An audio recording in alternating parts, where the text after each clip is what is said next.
नमस्कार सर। हाँ, नमस्कार। संडे को नए एपिसोड में आपका बहुत बहुत स्वागत है।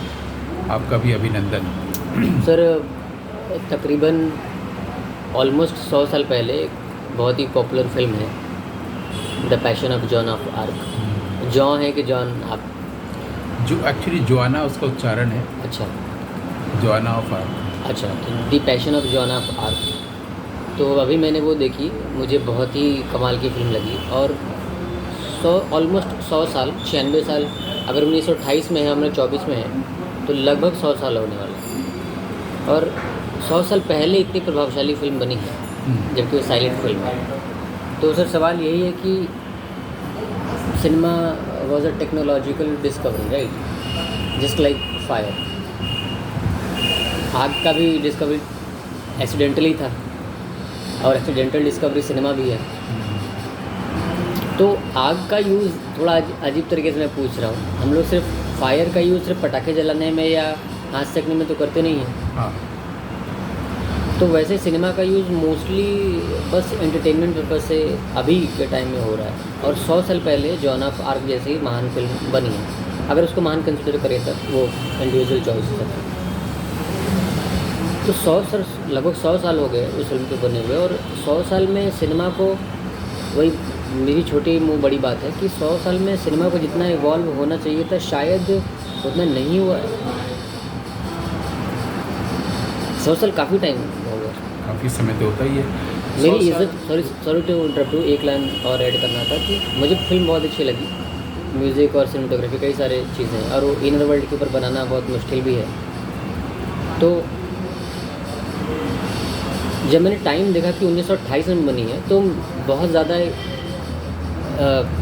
एप्रिसिएशन और इज़्ज़त बढ़ गई कि इतने समय पहले। जी सर।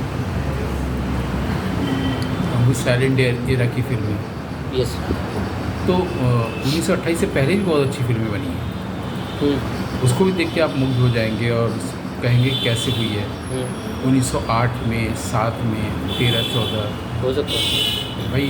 ग्रिफिथ की फिल्में, हीरालाल सेन की फिल्में, चार्ली चैपलिन की फिल्में, और भी बहुत बुरे बनाई हैं। अब इसमें क्या बोला जाए, 100 साल में ऐसी फिल्में अगर बनती रहती तो उसको आप इवोल्यूशन मानते हैं।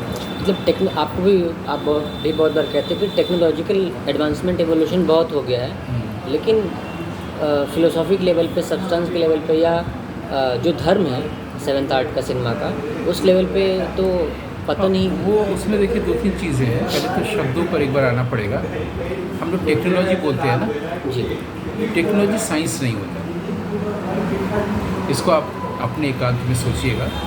हम लोग जो साइंस होता है वो है फिज़िक्स, केमिस्ट्री, जो हम लोग पढ़ते हैं ना।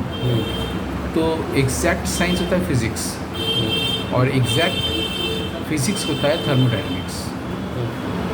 उसका टेक्नोलॉजी से साइंस का कोई लेना देना नहीं होता है। एक तो ये जो मोबाइल और सोशल नेटवर्क, तमाम चीज़, इसको टेक्नोलॉजी है, इसमें साइंस की कोई भूमिका नहीं है। पहली बात ये जानिए। दूसरी बात, एक सिनेमा जो है वो टेक्नोलॉजिकल मीडियम नहीं है, वो टेक्निक है। टेक्निक और टेक्नोलॉजी में फ़र्क है। आप टेक्नोलॉजी का यूज़ कर सकते हैं फिल्म टेक्निक में। फिल्म टेक्निक का क्या मतलब है? जैसे कैमरा हुआ, कैमरा एंगल हुआ, है ना। आप किसी लाइट को रिफ्लेक्ट करा रहे हैं, नहीं करा रहे हैं, कलर्स का काम कर रहे हैं, ठीक है। जाड़े में रोशनी कितनी रहती है, उस तरह से आप उस पर सोच रहे हैं, तो उसको टेक्निकली सोच रहे हैं, टेक्नोलॉजिकली नहीं सोच रहे हैं। इससे पहले शब्दों को ठीक ठाक करते चले कि पहले तो टेक्नोलॉजी साइंस नहीं है, सिनेमा फिल्म टेक्निक है। टेक्निक का मतलब ये होता है कि शैली। टेक्निक बोलते ही वहाँ पर मशीन आ जाता है, जैसे कैमरा, मेरे तो कैमरा ही है ना, तो टेक्निक है। अब कंटेंट वाइज अगर आप बोल रहे हैं कि इवोल्यूशन नहीं हुआ है, फिलोसॉफिकल आप जिसको कहना चाह रहे हैं, या फिलोसॉफिकल क्वेश्चंस कम लोग उठाएं, ऐसा नहीं है। या पर्पस वाइज मैं बोल रहा हूँ। फिर तब तो फिर तारकोवस्की की बात ही नहीं होगी, बर्गमैन की बात ही नहीं होगी, स्टॉस्की की बात ही नहीं होगी, आंद्रे वायदा की बात ही नहीं होगी।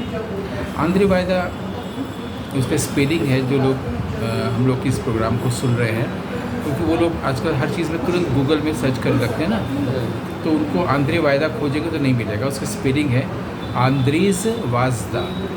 पोलिश फिल्म मेकर थे, 50s से लेकर के और मतलब यहाँ 90s के आगे तक फिल्म बनाया अभी तक। आंद्रे वायदा हाल में डेथ हुआ था, तो आंद्रे वायदा उसका उच्चारण है। तो आंद्रे वायदा की बात ही नहीं होगी फिल्मों की, है ना। अब एक और वायदा इसी स्पेलिंग से याद आया, उच्चारण से, एग्नेस वार्दा। आंद्रे वायदा का जो स्पेलिंग अगर आप टाइप करेंगे तो आंद्रेज वाजदा आएगा, WAZDA। वैसे एक नाम और है इसी तरह का, वो है एग्नेस वर्दा, AGNES VARDA। एग्नेस वर्दा एक महिला थी और उनकी फिल्में भी एक बार देख लेना चाहिए। क्यों मैं बताने जा रहा हूँ, तो उन्होंने एग्नेस वर्दा की फिल्मों में ज़्यादातर जो इश्यूज़ होते हैं महिलाओं से संबंधित होते हैं। उनकी चर्चा इसलिए कर रहे हैं क्योंकि आप पिछले कुछ एपिसोड पहले आपने पूछा था कि बहुत सारे आर्ट को लाना, वो लोकेशन शूट करती थी। लोकेशन शूट का मतलब है कि जैसे बाज़ार में दुकानों में चली गई और शूट करने लगी। ये नहीं कि उसके लिए स्टूडियो में या वैसे ही बाज़ार बनाना। रियल लोकेशन, उसको लोकेशन शूट बोलते हैं। क्योंकि लोकेशन शूट का लोग मतलब ये लेंगे कि कोई लोकेशन जाना हो तो हर कोई करता है, ऐसा नहीं है। जब आप रियल लोकेशन पे जाते हैं, डॉक्यूमेंटेशन की तरह शूट कर लेते हैं, उसका नाम है लोकेशन शूट। तो एक तो महिलाएं उनके विषय में रहता था, लोकेशन शूट करती थी और वो जिस होते डॉक्यूमेंट्री बनाती थी, इंटरव्यूज़ लेती थी, इंस्टॉलेशन आर्ट लाती थी, पेंटिंग को यूज़ करती थी, स्कल्पचर की यूज़ करती थी। तो उनकी फिल्में भी देखी जा सकती है इस प्रसंग में, 7th आर्ट के प्रसंग में। तो इसको आप नहीं कहेंगे कि टेक्निकली हम लोग उन्नत हुए हैं, या एक पर्पस आर्ट का ये भी है कि नए नए लैंग्वेज लाएँ। तो नए लैंग्वेज लाना ही तो हम लोग बात कर रहे हैं। तो जब भी नया लैंग्वेज आएगा, नए लैंग्वेज की ज़रूरत तभी महसूस होती है जब हमारा पर्पस कुछ और हो। हमारा पर्पस है कि हम ऐसे कंटेंट पे बात करें, महिलाओं के भीतर कॉन्फ्लिक्ट को लेकर बात करें जिस पर पुरुष लोग बात नहीं कर पाते। इसलिए एग्नेस वर्दा फिल्म बनाती रही। वो 2019 में डेथ हुआ है और 2019 में भी उन्होंने फिल्म बनाई है और फिल्म का नाम है वर्दा ऑन एग्नेस। अपने ऊपर ही फिल्म बना रही है। उनको होता था कि फिल्म बनाना एक एंजॉय करने की चीज़ है, ठीक है। तो हमने क्यों ये जिक्र किया आंद्रे वायदा का और बर्गमैन का और एग्नेस वर्दा का, वो इसलिए एक और एग्जांपल भी दे दें तब और बात करने में सुविधा होगी। आप कोई आजकल की फिल्म देख लीजिए, इसको साइलेंट फिल्म बोला जा रहा है। जब तक साइलेंट नहीं होता है, 1 मिनट 2 मिनट 3 मिनट की फिल्म, उसमें डायलॉग नहीं होते, लेकिन बाकी सब यूज़ होता है, सिर्फ डायलॉग नहीं। तब वो भी होता है लेकिन रिटर्न फॉर्म बहुत कम। जैसे कि एक फिल्म है कि वो एक पत्थर रखा हुआ है कैमरे के फ्रेम में और खाली बहुत सारे पाँव दिख रहा है, कभी कभी हाथ भी किसी का दिख जा रहा है, व्यक्ति नहीं दिख रहा है पूरा। तो कोई उसमें गिरते गिरते बचा, कोई साइड से चला गया, कोई आकर रुका, फिर सोचा, फिर चला गया। आखिर में कोई लाठी आया और टटोल को देखा, उससे पता चल गया कोई अंधा है, और उसने पूरा पत्थर हटा दिया, फिर चला गया, फिर कुछ लिख के आया। अब ये 1 मिनट की फिल्म है, 1.5 मिनट की फिल्म है, ये सब फिल्म फेस्टिवल से जाती हैं और अवॉर्डेड हो जाती हैं। 1 मिनट 2 मिनट 3 मिनट की आप जितनी फिल्में देखेंगी इधर 5 सालों में 10 सालों में जो बना रहे लोग, वो छोटी छोटी फिल्में हैं और अवार्ड विनिंग हो जाता है, ठीक। इस फिल्म को देखिए, ऐसी फिल्म को तुरंत आप 86 में चले जाइए।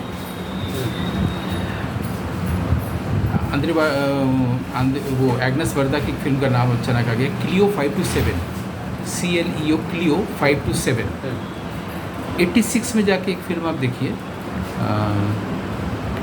उसका नाम है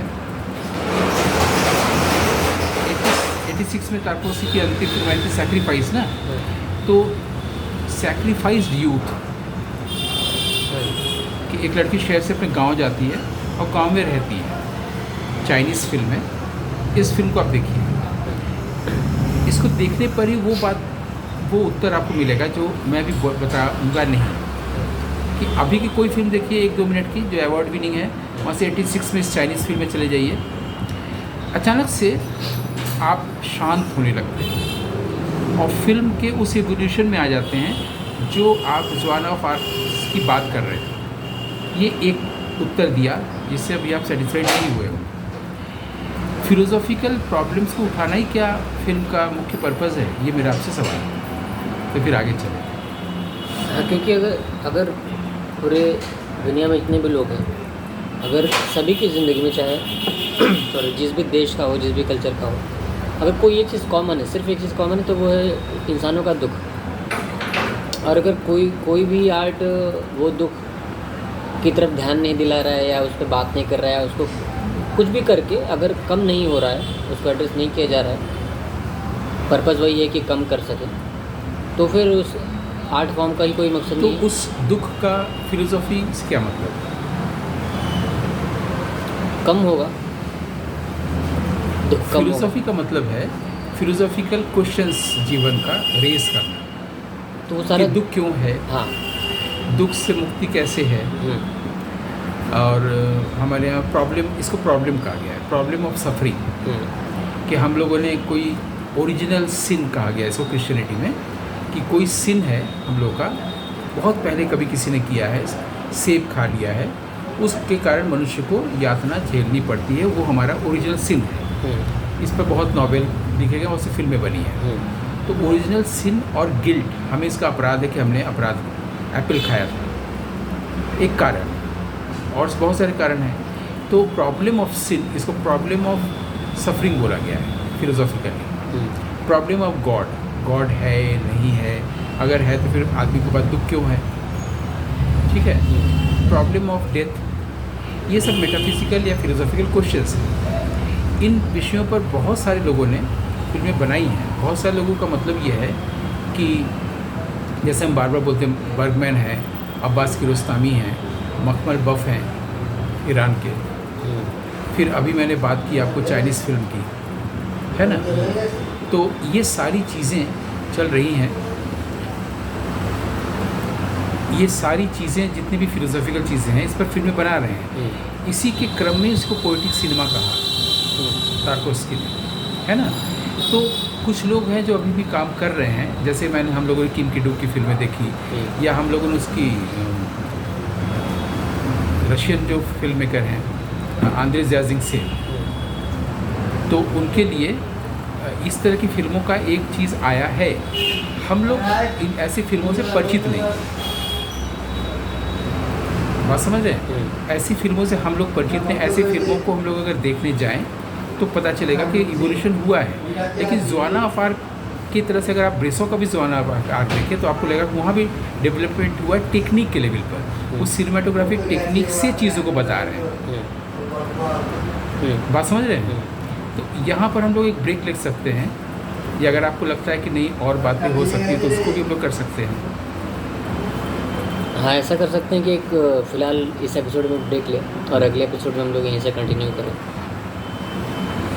ठीक है सर, बहुत बहुत धन्यवाद। मिलते हैं हम लोग अगले एपिसोड में। Thank you so much.